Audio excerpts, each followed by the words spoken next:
What's up, gamers? Today we've got the Phil Jackson of Apex Legends Coaching joining me. He's got a sharp intellect and a unique philosophy for the game. He is the ALGS Pro League coach of Legends Gaming, Coach Nihil. He has a deep passion for the game and an even deeper knowledge of it as well. He joins me to break down one of the team's ALGS victories on this episode of Coach's Review. Let's go. Let's dive into this and tell me about it. Yeah, so we have two games that we're looking at today, and this one is going to reflect how the team usually likes to play. Even though we're on the Bloodhound pick here for World's Edge, which we were doing towards the end of last season, which allows us a better Edge playstyle, we still have worked really well on min-maxing our rotations to make sure that the team can get priority for a spot in zone early. And what this team has done really, really well is learning intermediate positions to play towards the mid game, which allows them very consistent walk-ups for the end games. But in the second game, unfortunately, we've had a lot of internet problems during Pro League games and easy flash disconnect in the second game. So it completely ruins their rotation, forces them to play entirely differently than what they're used to. But it actually reflects a lot of the things that we've worked on when it comes to difficult rotations and team play. And so they still get to show off that even though it's not their preferred play style, they can do it very well now. Well, we'll definitely talk about that more when we get to that next one, because I'm going to be really interested to see how that works, because that's a whole it's a lot of topic thinking in itself as well. It also must just be nice to have Lava Siphon as a POI, because it's kind of pretty strong. It is very nice, but obviously starting to work with this team last year before champs, I believe that they are the best in the region and that they're going to qualify no matter what. So from the beginning, I've told them that I want to really focus on preparing for LAN. It's different lobbies, it's different teams, and in this case, on World's Edge, most importantly, a different POI. So Landslide is very nice right now in the regional games, but we already have to think ahead a little bit, especially with the start of Season 20, when it comes to the comp we're playing and the rotations we're going to be doing and the playstyle we're adopting, understanding that if we're playing from Landslide or another POI, we might not be able to do that. So right now we have Siphon, which is really nice, works really well. But we're preparing for obviously not having that LAN. So you obviously prepare for to not just play from a POI, because sometimes in scrims there's a lot of arguing over that. Do you guys sort of think you've got a style where it's we know we're so good and we are sort of trained so well, we don't rely on the POI to get us to what we need to do to win? So there's two parts to this. But I think, well, first of all, what's really important is a lot of teams have their ego involved too much. It's a BR, there's 20 games, and you can't control what other teams do, even if it's not the smartest thing for them to do. And so people will oftentimes blame griefing rather than learning how to deal with it and having a backup plan. So that's the first thing I installed within my team, is this idea that no matter how dumb it might seem what the enemy is doing, you just need to learn to deal with it, because that's your job, right? At the end of the day, we do need to practice and prepare for the most difficult situations that might happen in LAN.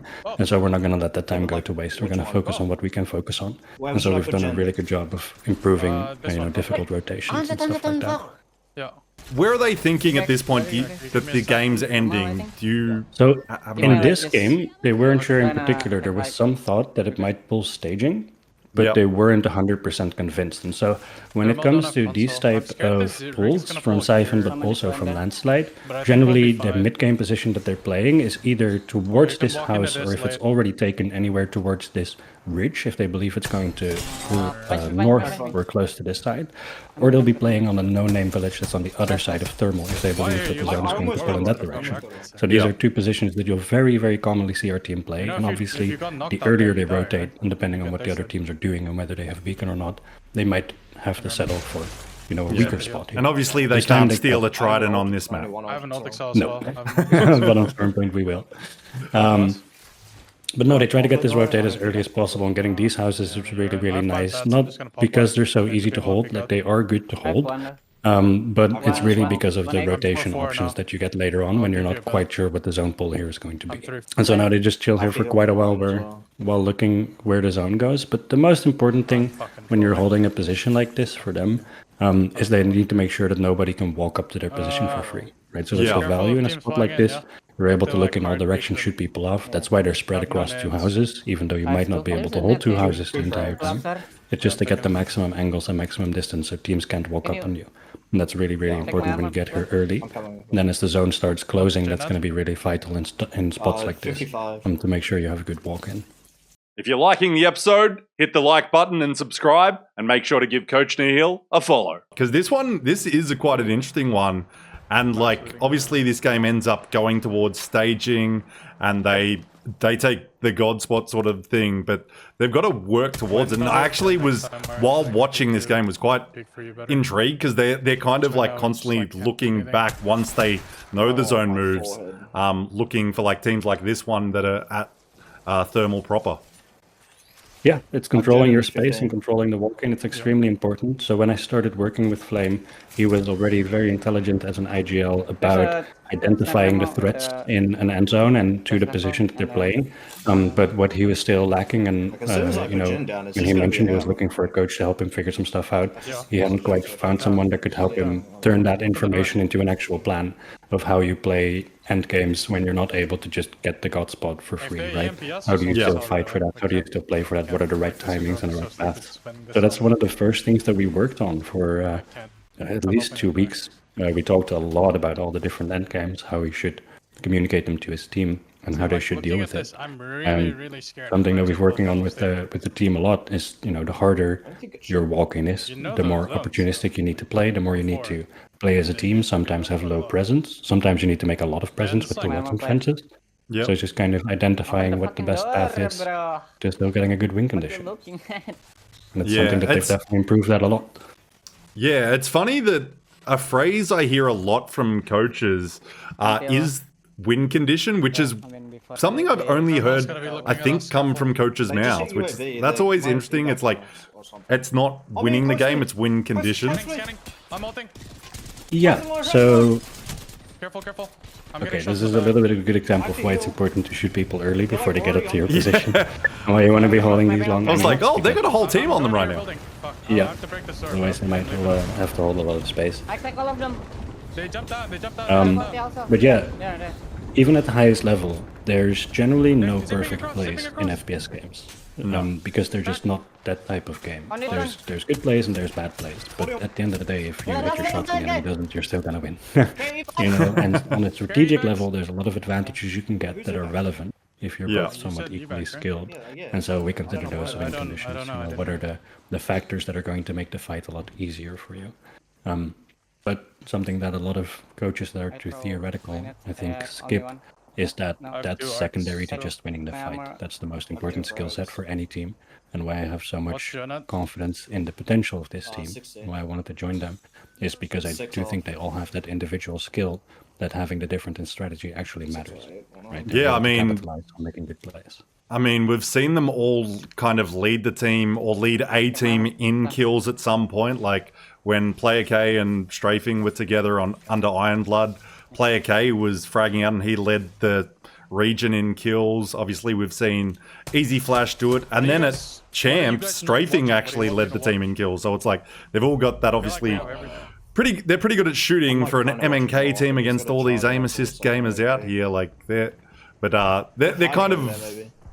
It's almost like they're not at that level that normal people can be, because especially Easy Flash, like, I mean, you refer to him on Twitter all the time. It's like, he doesn't prove that, like, oh, you can be MNK and compete against aim assist, because he's so far out of the norm that it's like that. Yeah.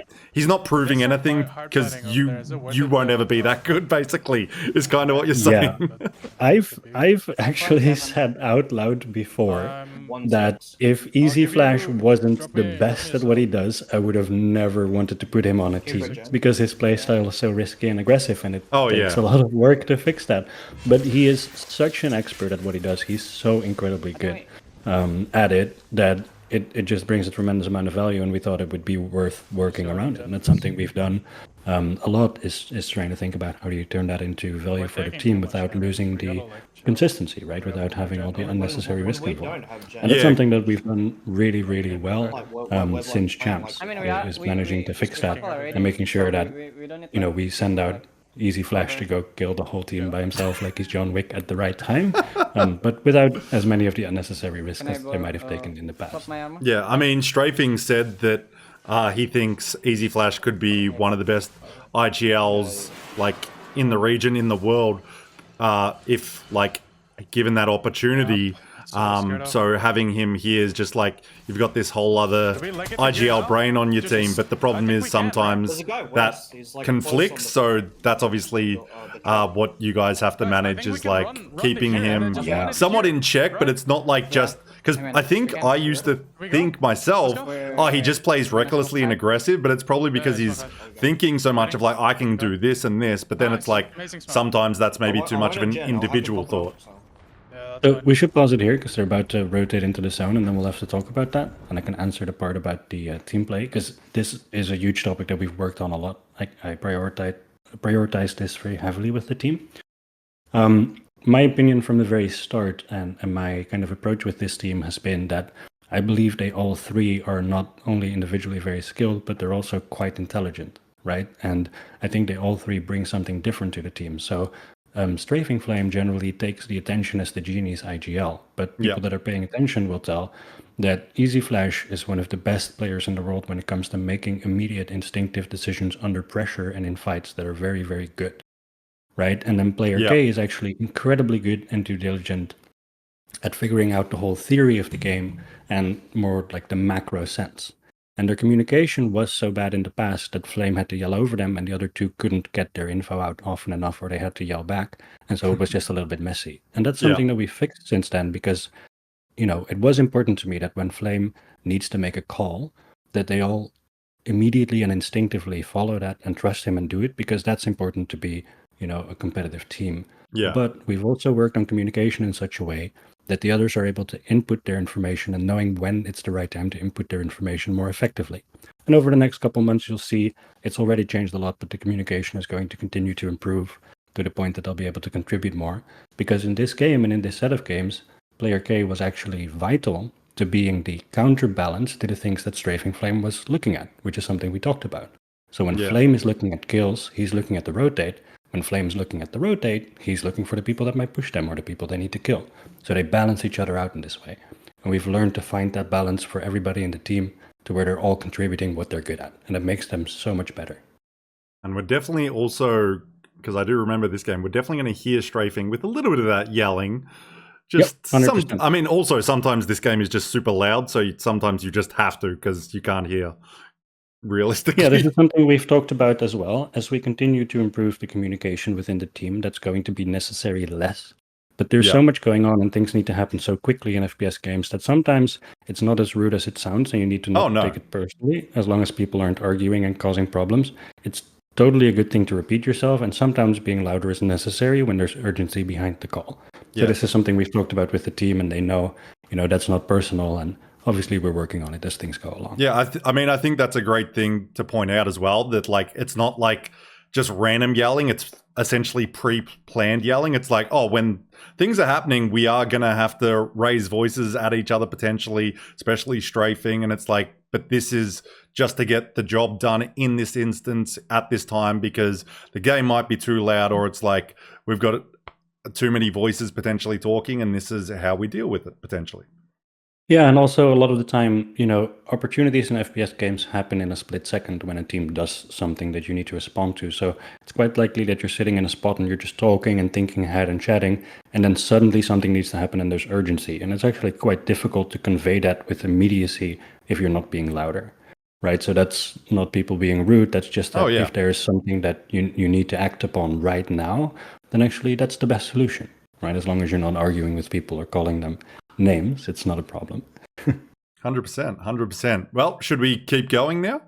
Yeah, absolutely. Let's do it. Let's see how they clear this.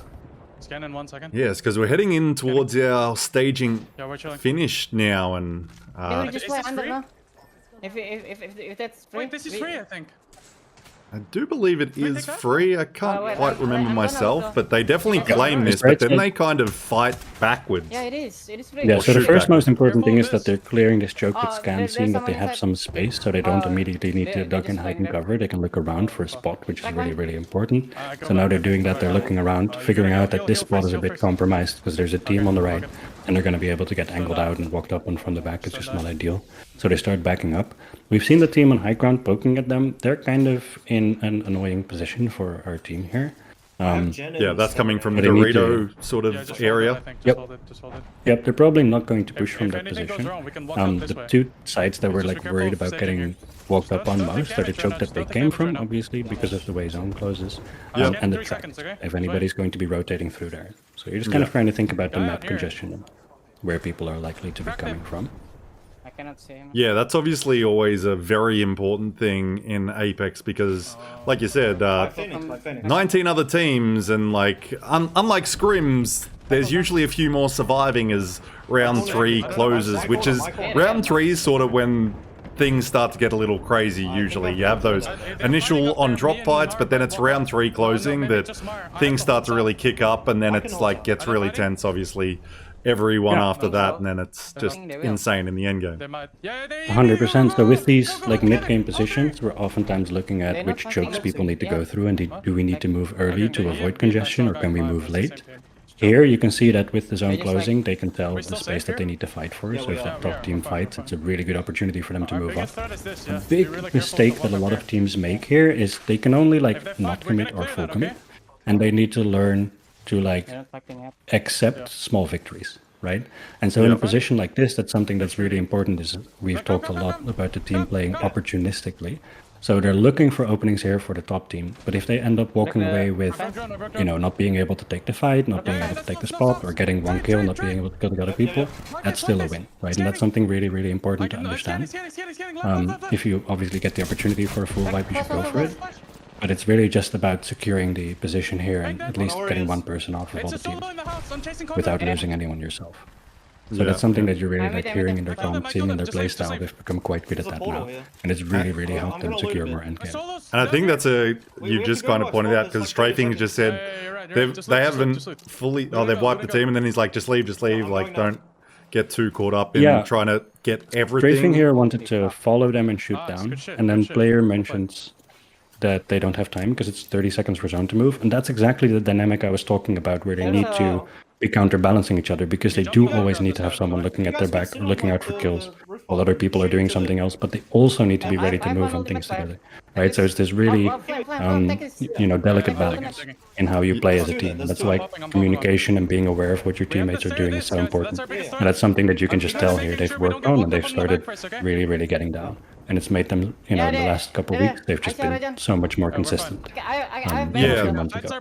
That's one thing I always wonder about with teams, especially those without coaches, that they perform well, but then you see a team that like drops out in a sort of, I don't know, maybe like 12th place, and it's like, oh, why is this very good team being eliminated? Like, I wonder what led up to that, because I'm always interested in those sort of things, because it's like, oh, obviously if you die in sort of endgame, sometimes it's just like you weren't in that right position or you didn't hit your shots, but it's like when you die in sort of those early rotating fights, it's like, oh, I wonder how those teams could have avoided, and I wonder what they're learning from those.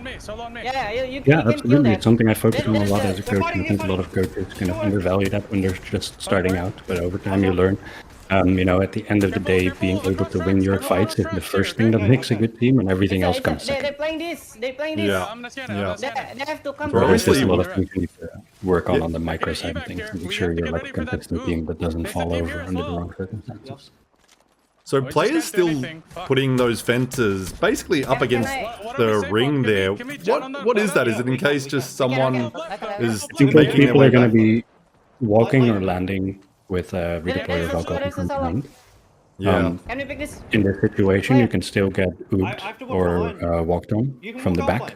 And so you can see the players on scan now. Those are the people that they're Yeah, I worried actually are was like, is gonna that walk. part in? Like, and obviously they are, so Yep.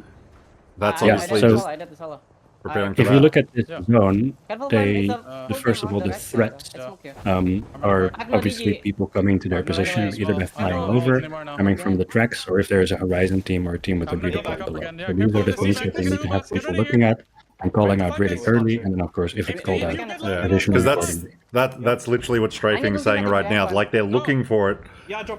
immediately, like before anything, because they obviously heard sound cue, and then it's like that's number one priority. Is like we don't really care where they land as long as it's not here.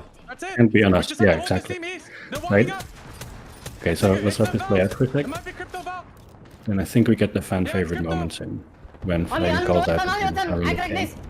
Yeah, and this is definitely kind of like the fight for God spot in this sort of zone. Pick over there. Where it's like train tracks, like everyone kind of knows it at this point. I definitely remember watching this thinking like if they can claim these, it definitely is going to really help I'm just that healing. I'm just healing. winning condition. What they did really well and what Flame is really, really good at, what I like about his IGLing style is understanding the threats to your position, being able to deal with those, and if you have those covered, now you can look out for kills, you can look out for your win conditions, right? So they're calling out when they're up here, whether there's horizons below them. They're ready in case somebody puts up a redeploy when they're shooting to the people on the high ground, and those guys want to come up. So these are things you need to like already have practiced how to respond to. And if you can do those, well, now you control the position entirely, and you kind of know what to do. It becomes very clear. So they just have to focus on this team across, right? Who's fighting for the high ground, and obviously, if they can win that battle, which they should, then it's just clean up from there because the teams are stuck below them, and there's not much they can do. Yeah, and that's kind of how it Paying ends up attention. Yeah, that's exactly how it ends up. playing out, and like then you've just got these three guys just absolutely beaming from up top and farming anyone, but the big thing that I noticed was when like they talked about player K dropping or strafing. I think was saying he was going to do it first, but then it was like player K was like, I think I need to. So it was like, how does they decide like when to go and like when to drop? Because player K is about to go and gen up first. Yeah, But in this strafing's case, going to take his time. I'm dropping. yeah, player dropping first allows him to get gen, which obviously makes this space a lot safer and allows them to play it a lot longer. Continuing to have someone above is just really strong angles to help your team. Like essentially these guys can't get pushed while their teammate is above them, because whoever's going to try to push and look at them is just going to get shot, which allows them to be a little bit more aggressive and try to just force this team off of the ground. Can you? They might push. Yeah, because their now main threat is the team right in front of them. Yep, and this is just all they need to focus on. They're essentially ignoring anything below unless a redeploy comes up right now, right? Because there's no horizons below. That's all we're worried about. So you see players looking behind, he's making sure nobody's coming up. That's not happening. And so they can just focus on this team. They're doing a really, really good job of like they're applying pressure to this team, but they're not getting baited into a bad push when there's no opening. And in situations like where positions like this, that's often where lesser experienced teams kind of make a mistake, as they get baited into giving up their advantage. Yeah. And now it's just Now they just clean up. this is realistically if you lose from here, you've done something really wrong. Yeah, so pretty much when they were on high ground, I was already thinking the same thing. Flame was thinking, obviously, because we had talked about it a lot, about how to clear this situation, you know, which directions to pay attention to and where you should walk up. And so I had in the back of my mind, well, if they can clear the high ground here, they win the game. And then he said that, and Twitch chat just went wild. And I was like, oh my god, I can't believe people were like having a grand time with that. But it's absolutely true. If you can read these endgames correctly, then it's a pretty straightforward path. Yeah, and they were very well. Strafing was very happy because first win of ALGS, he's just screaming, just finally. They have to understand, Brett, that the first month after champs he couldn't play, so we were in a really tough spot starting. We had a really difficult start to Pro League, and like obviously being as good as they are, it's quite frustrating if you then go back to your region and you underperform. Right, so what you're hearing there is the release of a month of frustration or 2 months of frustration as they're getting back into the swing of things. But I think you'll find recently that their consistency has started coming back and improving pretty rapidly. That's it for episode 1 of Coach Rules Review. More coming soon. Thanks for watching. Bye.